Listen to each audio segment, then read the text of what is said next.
Bom dia, bom domingo para todo mundo. Sejam bem-vindos a mais um estudo do livro Ceifa de Luz. Como vocês estão? Vamos chegando.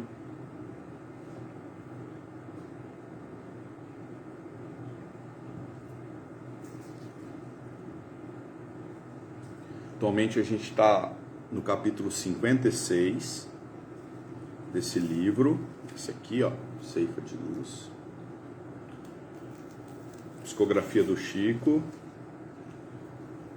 escrito, o autor é Emmanuel,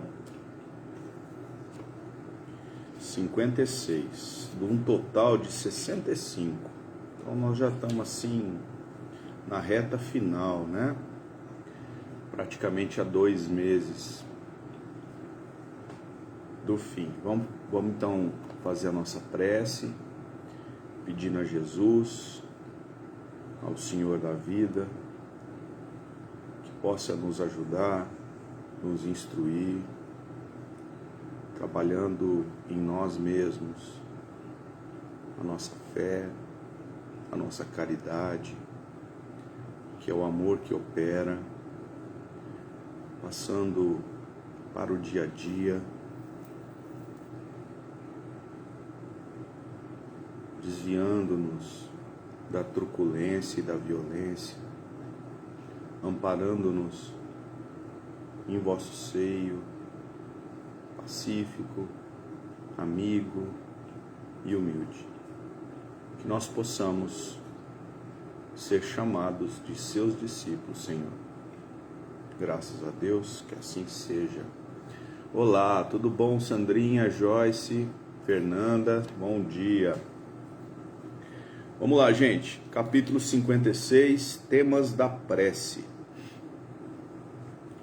O capítulo 27 e 28 do Evangelho segundo o Espiritismo, ele trata basicamente do tema prece, né? Prece, oração, né? Como orar, como fazer uma prece. O capítulo 28 do livro O Evangelho, segundo o Espiritismo, ele é todo de preces, né?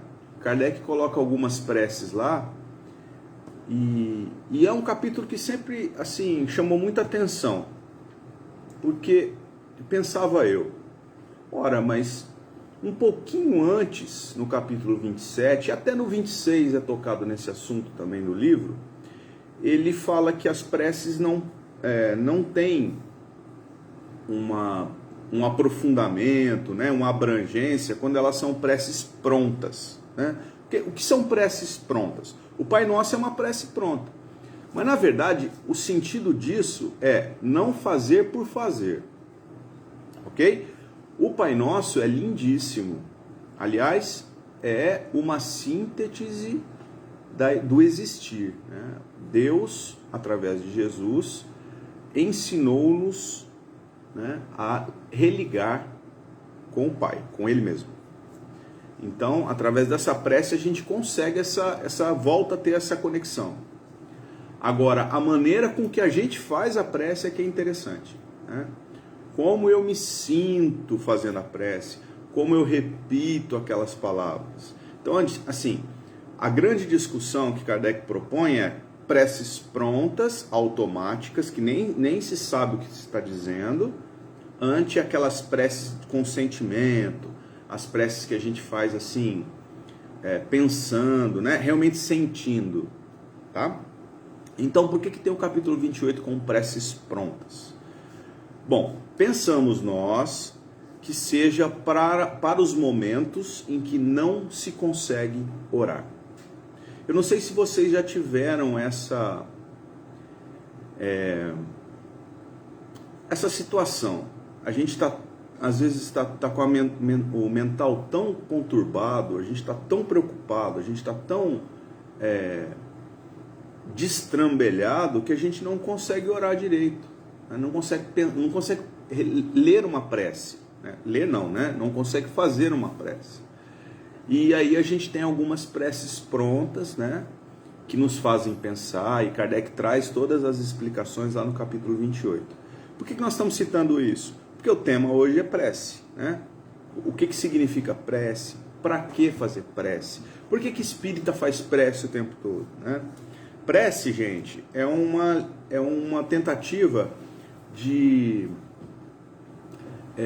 afinização, né? De sintonia com os bons espíritos, com os bons, os nossos anjos, né? Aquelas pessoas que nos guiam pela senda, os nossos protetores, aquelas pessoas com quem nós trabalhamos quando a gente pratica o bem, quando a gente está fazendo uma leitura edificante, quando a gente está fazendo alguma coisa pelo próximo. Basicamente é isso, tá? É essa sintonia que a gente busca com a prece. Por isso que a gente inicia e termina uma tarefa espírita com a prece, né? Basicamente a gente sempre fala de espiritismo, porque se a gente for ficar entrando nas outras religiões, apesar de ter algum conhecimento, fica uma coisa muito solta, né? Falando aqui do que a gente se propõe a trabalhar, que é o espiritismo. Muito bem. Nesse capítulo 56, Temas da Prece, que é o título, o Emmanuel avalia, estuda parte de um versículo que está no Evangelho de Mateus, então é o livro de Mateus, capítulo 7, versículo 12. 7, 12 Mateus, tá? O que isso quer dizer? O 7 é o último capítulo do Evangelho de Mateus, que é capítulo 5, 6 e 7, que é conhecido como o Sermão da Montanha, né? O Sermão da Montanha foi uma passagem anotada pelo discípulo, né, pelo apóstolo Mateus, que tem ali as diretrizes que Jesus traz para a humanidade. Se nada existisse, só existisse o capítulo 5, 6 e 7 do Evangelho de Mateus, estava tudo dito ali, tá? De uma maneira condensada, como Jesus sempre o fez, para que a gente pensasse e pense, né? Mas está tudo ali, tá? Então, nesse 7,12, Jesus diz assim: tudo quanto, pois, queres que os homens vos façam, assim fazei-o vós também a eles. Eu vou repetir. Tudo quanto, pois, quereis que os homens vos façam, assim fazei-o vós também a eles. Vamos aqui tentar primeiro extrair o mais básico, né? O que está mais superficial. Fazei para o próximo o que você gostaria que o próximo fizesse para ti. Então, fazer para o outro que você gostaria que o outro fizesse para você. Então, não seja para alguém o que você não quer que esse alguém seja para você. Mas parece muito óbvio, né? Sim, parece muito óbvio. Mas quando a gente se depara com essa condição de Jesus para que a gente alcance uma posição mais sublime, né? Para que a gente cresça em espírito, para que a gente alcance isso, é preciso antepor esse pensamento, fazer ao próximo o que gostaria que ele fizesse para nós, com o egoísmo, né? Porque o egoísmo, ele ainda é muito pulsante em todos nós, né? Mas não, Daniel, eu não julgo que eu sou egoísta. Eu dou o que eu tenho, eu faço prece pelo próximo, eu ajudo o próximo, mas tudo bem, nós não estamos dizendo isso. O egoísmo é o ego, né? Exagerado. Todos nós temos ainda isso, né? São situações corriqueiras que demonstram essa situação. Por exemplo, quando você faz um trabalho, né? Você é contratado e você vai lá e vai fazer um trabalho para alguém. Olha que situação mais corriqueira. Aí você chegou lá, por exemplo, vamos imaginar, eu seja um professor de português, ok? Um professor de português. E eu fui contratado para dar aula particular, né, para uma criança que está indo mal na escola. Então a mãe foi lá e me contratou. Ó, Daniel, vou te pagar tanto por hora, você aceita? Aceito e tal. A gente combina o horário, o lugar, e a gente vai lá na biblioteca Sinhá Junqueira para ensinar a matéria para essa criança que está em dificuldade na escola. Certo? Um exemplo bem básico. Aí você passa ali 1 a 2 horas com essa criança, recebe seu pagamento e a criança volta para casa. Ela demonstrou que ela aprendeu aquilo ali que você ensinou, tal, ela ficou preparada. No dia seguinte teria uma prova na escola. Aí ela vai na prova e tira uma nota menor que a que ela tinha. Ou seja, a mãe investiu algumas horas de professor particular e a criança foi pior na prova. Aí a mãe liga para você e fala assim, olha, eu não sei o que você fez, mas piorou a situação do meu filho. Você não é um bom profissional. O que você fez? Não é uma coisa muito difícil de imaginar que isso exista, né? Aí nós, os professores, né, de português, que achamos que aquilo foi injusto, né, achamos que aquela situação foi injusta, a gente se rebela e a gente responde para a mãe, olha, eu acho melhor a senhora rever os seus conceitos, né, repensar nas suas atitudes, porque o seu filho precisa não é um professor de português. Aí começa uma discussão. O que aconteceu? Na ótica do professor de português, ele foi tocado no seu ego, né? Porque você julgou que você fez o melhor possível, você recebeu por aquele trabalho e o trabalho não deu efeito. Aliás, não deu efeito e a pessoa ainda te acusou de ser o responsável por aquilo. Aí vem o ego e fala mais alto, porque nós ainda somos egoístas, né? O egoísmo é nesse sentido. O egoísmo não é que você não queira dividir o que você tem. Isso nós já fazemos. Bom, a maioria de nós já faz. Quando você compra 3 pães na padaria, se alimenta de 2, né? Tem mais um ali, você pensa assim, nossa, podia dar esse pão para alguém, né? Eu vou levar lá para o porteiro do meu prédio, eu vou dar para o rapaz na esquina, né? Eu vou fazer com carinho, eu abro o pão, passo uma manteiga, né? Levo, embrulho num papelzinho e tal. A gente já faz isso, né? Ou a maioria da humanidade já pensa assim, vamos dividir um pouco, né? Mas isso não é, isso é uma faceta do egoísmo, né? Não dividir. Não é só isso. O egoísmo é quando a gente exagera o que a gente tem e coloca para fora o que a gente é, né? Ego é eu exagerado, é o self. Entenderam? Então, essa é uma explicação básica, né, do que Jesus estava mostrando, que a humanidade ainda vai conviver muito tempo com o egoísmo, né, com esse ego aparecendo em situações limítrofes, em situações em que nós somos testados. Isso vai acontecer durante muito tempo. Chego a dizer que é até natural, mas quando a gente tem a consciência, o estudo, o trabalho e nos deparamos com isso, é uma oportunidade, é uma porta que se abre para que a gente mude aos poucos a nossa situação e a gente deixe de ser egoísta. Porque o próximo é tão importante quanto eu mesmo. O que vale para essa mãe que está tentando fazer com que a criança aprenda é o mesmo que vale para mim. Ela é filha de Deus como eu sou e como a criança também. Então todos somos merecedores da mesma forma. Quando a gente pensa assim, para o próximo também como para mim, a gente vai lutando contra o egoísmo. A proposta de Jesus é essa, né? A continuação desse versículo, que não está no estudo do Ceifa de Luz, esta é a lei e os profetas. Essa frasezinha, esta é a lei e os profetas, que Jesus profere em alguns momentos, né, no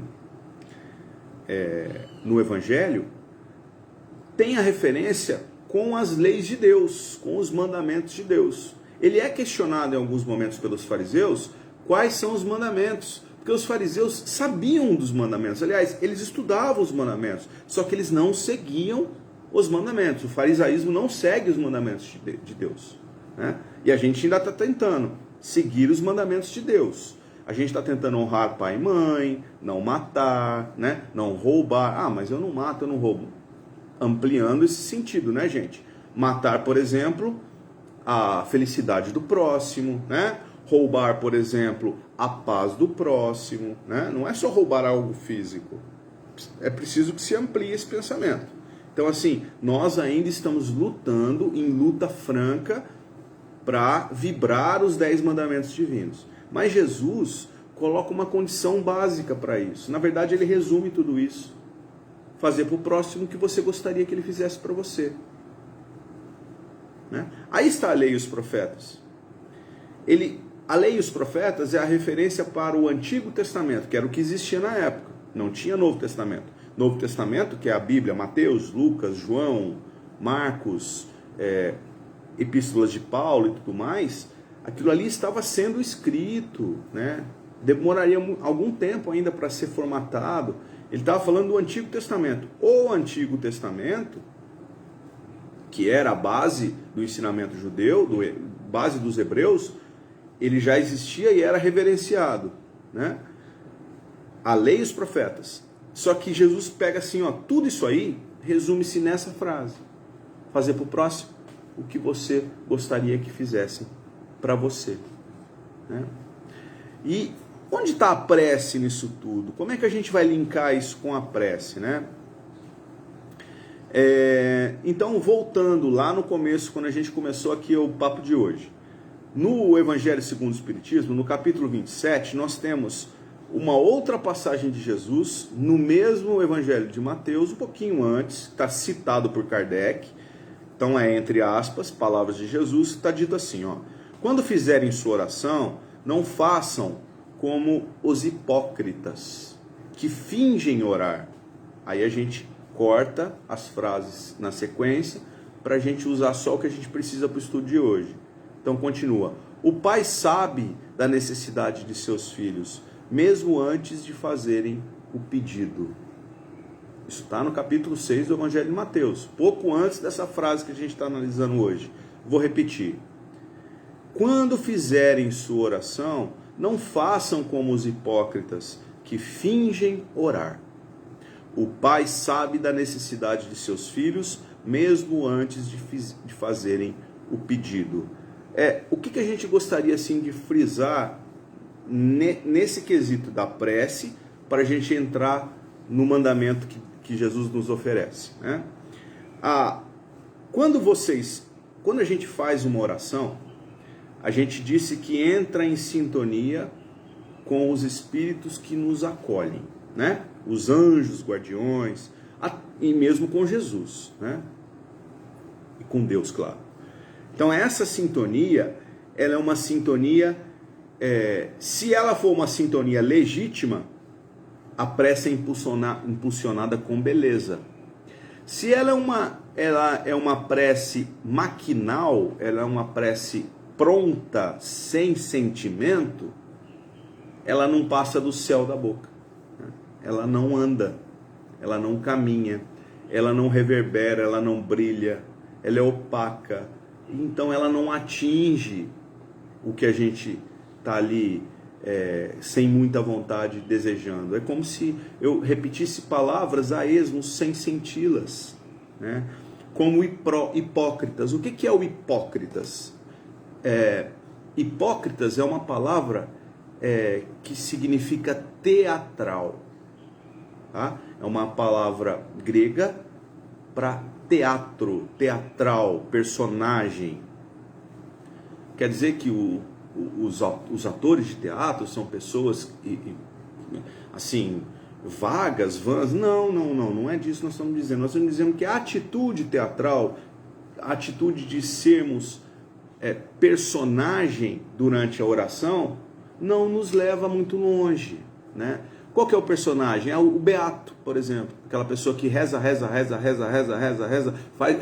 desculpa os irmãos católicos, mas reza um terço inteiro, sem sentimento. Você pode rezar o terço inteiro chorando de sentimento verdadeiro, né? Ou você pode rezar de uma maneira maquinal, né? Aquilo ali não vai muito longe. O que manda na prece, na oração, é o sentir, ok? E lá na frente Jesus diz assim, fingem, né? Porque o hipócrita finge, mas o fingimento não é um fingimento pejorativo. Jesus não faria isso, né? O fingimento é que a oração destoa da sua ação, né? Eu estou cantando uma música sem sentimento, sem entender aquela letra, né? Sem praticar aquilo que eu estou vibrando, sintonizando. Eu estou orando o Pai Nosso, só que de uma maneira destoada da minha ação, fora da minha ação. Eu falo do Pai Nosso, eu falo que Deus é tudo, né? É o Pai Nosso que estás nos céus, quer dizer, soberano a tudo, né? Venha a nós o vosso reino. Entendo que o reino é de Deus, não é meu, então eu tiro o meu ego da situação. Seja feita a tua vontade, Senhor, assim na terra como nos céus. E eu não penso naquelas palavras, eu simplesmente vou repetindo a esmo, né? E eu não vivo aquelas palavras, eu simplesmente as repito. Aí vem a outra frase de Jesus, e o Pai sabe, né? O Pai sabe da necessidade dos filhos. Não é que Deus fica olhando para mim, para você, para todo mundo e fica assim, nossa, olha lá, vai rezar de novo. Vamos fazer um pouco mais de caridade, meu filho, né? Vamos ali agir de uma maneira mais bacana. Tá rezando muito, vamos levantar da cadeira. Não é isso, né? O Pai sabe é porque olha o que nós vamos dizer. Toda lei sabe. É complexo o que a gente vai dizer. Mas a vibração sabe. O sentimento que a gente imprime quando a gente está fazendo uma oração, ele se encontra com sentimentos iguais aos nossos. Iguaizinhos. Por quê? Porque é a lei de sintonia, é a lei de afinidade. Então, o ambiente sabe, entende? A gente tem um halo vital. Esse halo, ele tem cor, tem cheiro, tem espessura, né? Tem brilho. O halo é uma luz que a gente emite quando a gente faz alguma coisa. Quando a gente está fazendo alguma coisa que a gente julga ser errado, por exemplo, tô tendo uma atitude que eu tenho certeza que não é uma atitude boa, meu halo vital ele é tenebroso, né? Minha luz é uma luz opaca, feia, escura, mal cheirosa. A minha consciência acusa. O contrário é verdadeiro. Quando eu estou fazendo alguma coisa, o bem para alguém, o bem para mim mesmo, o bem para a comunidade, é diferente. A gente sente isso, está dentro da gente, né? Então, tem tudo a ver. O Pai sabe. O pai no sentido natureza sabe. Lei de afinidade, lei de aproximação. Os iguais se aproximam. Gente, é poesia dizer que os opostos se atraem. Só o ímã, né? O ímã e o ferro. Os opostos se atraem é poesia. A gente sabe que não. O que se atrai? Os iguais. Ou aqueles que precisam viver algo igual, junto, né? Então, o que atrai? O que nós atraímos? O que nós pensamos, o que nós agimos, a maneira com que nós fazemos as coisas. A gente atrai exatamente aquilo que a gente vibra, ok? Então a explicação da prece é essa, né? Então o Pai sabe, é vibração, aula vital, usina de energias circundantes que nos afiniza e nos aproxima dos iguais. Então essa sensação, é isso que a gente tem que ficar bem claro, né? O momento da prece, o momento de ligação com Deus, o momento que a gente busca isso, faz sentido quando a gente está pensando, vivendo aquela situação, né? Não é simplesmente fazer por fazer. Bom, para a gente entender aqui mais, trazer mais um subsídio para a gente, que está aqui na nossa doutrina espírita, tá? Nos livros do André Luiz, no livro especificamente Mecanismos da Mediunidade, capítulo 4, que é o pensamento das criaturas. Olha só o que ele diz. Forças em constante movimento sincrônicos ou estado de agitação pelos impulsos da vontade estabelecem para cada pessoa uma onda mental própria. É esse halo vital, né? Uma onda mental própria. Então ela é individual. Essa onda mental, ela é uma luz em volta de nós. Essa luz pode ser uma luz linda ou pode ser uma luz feia, né? Depende do que a gente está vibrando. E ele continua um pouquinho mais à frente. Emitindo uma ideia, olha só, emitindo uma ideia a respeito de qualquer coisa, passamos a refletir as que se lhe assemelham. Emitindo uma ideia, eu reflito as que são iguais, como um espelho. Ideia essa que para logo se corporifica, ela ganha forma, né? Ela ganha peso, ela ganha cor, cheiro, com intensidade correspondente à nossa insistência em sustentá-la. Insistência em sustentá-la é uma ideia que se aproxima de outras iguais e ela vai ganhando forma, né? Vai ganhando peso, vai virando uma matéria mais densa e ela fica com você, em você, ao redor de você, de nós todos, claro, quando eu falo você, somos nós todos, através da insistência que nós temos em sustentá-la. Vamos voltar ao nosso exemplo do professor de português? Quando a mãe do menino que não foi bem na prova diz para você, para o professor de português, olha, meu filho foi mal na prova, foi muito pior do que antes, eu não sei se você é um bom professor de português, aliás, não adiantou nada. Eu recebo aquilo, é uma ideia que a mãe, que ela está decepcionada, ela está emitindo. Não estamos julgando quem está certo e quem está errado, tá bom, gente? Estamos só avaliando uma situação. Ela está emitindo aquela ideia.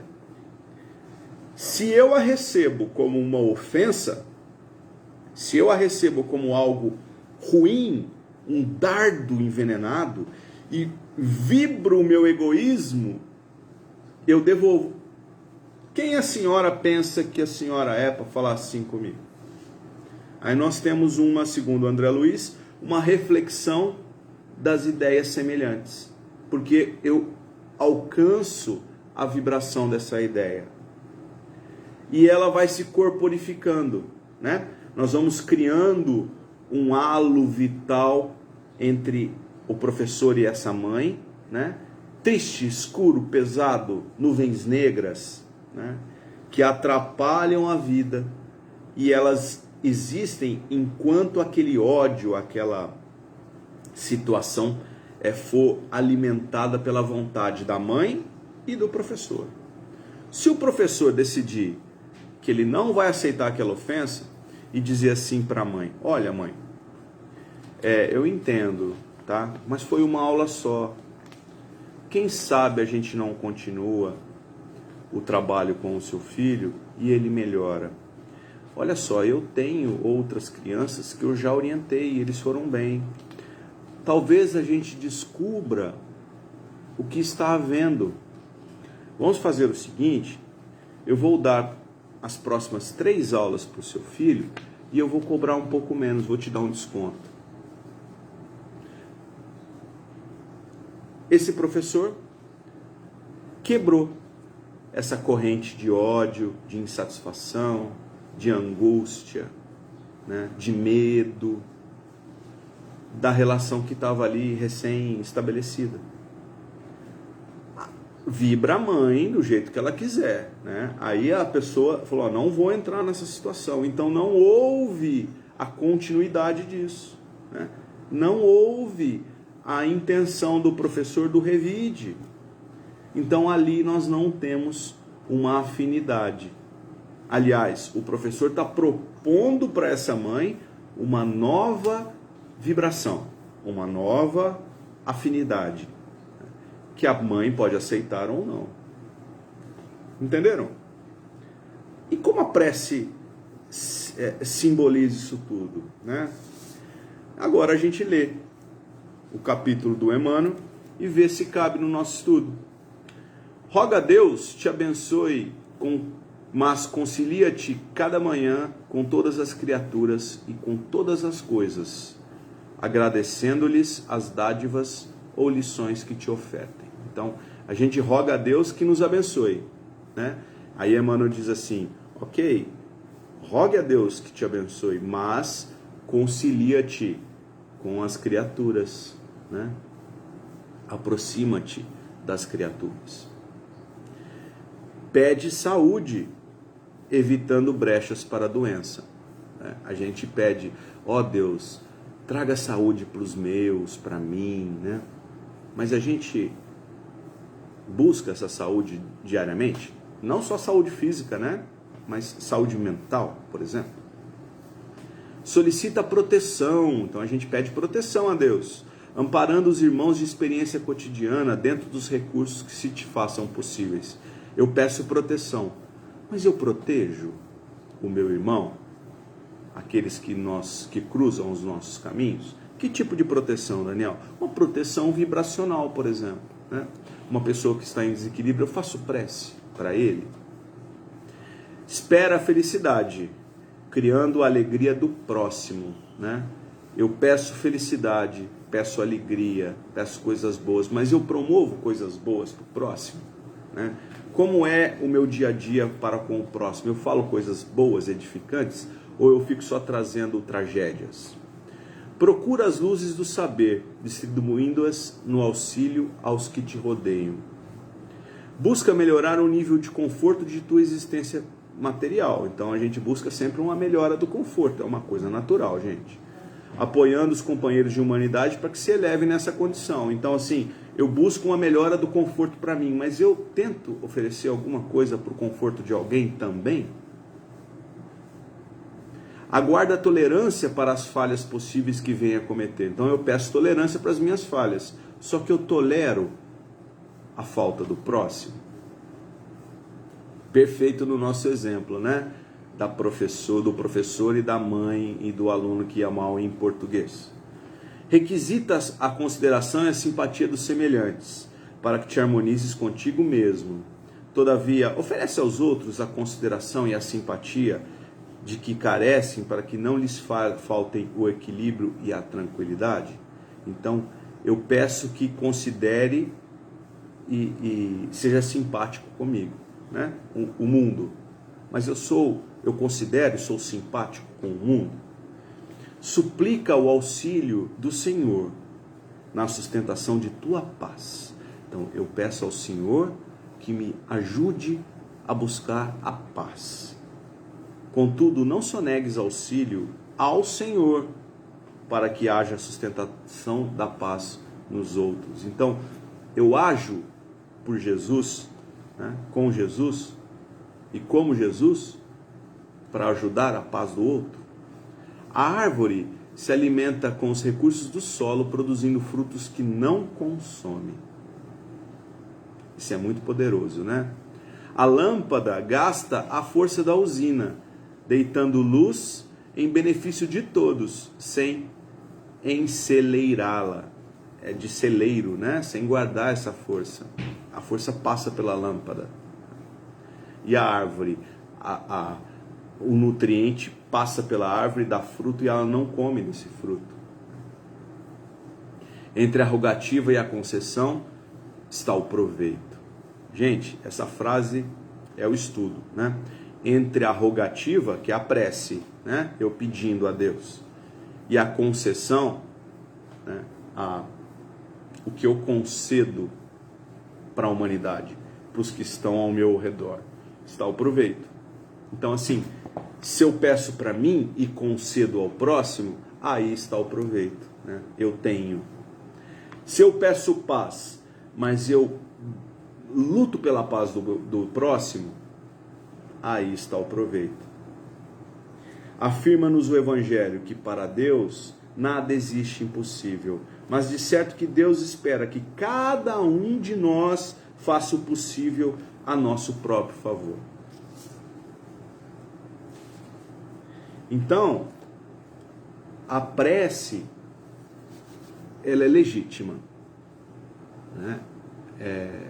Qualquer um dos temas da prece são perfeitos, legítimos, fazem parte do nosso dia a dia. Só que pensemos nos temas que nós propomos na prece, né?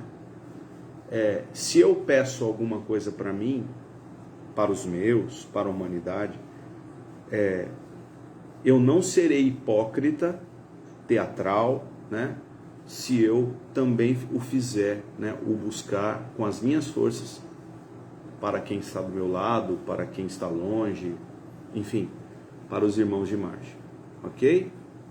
Fica então a reflexão, um ótimo domingo, beijos a todos, pessoal, até a próxima.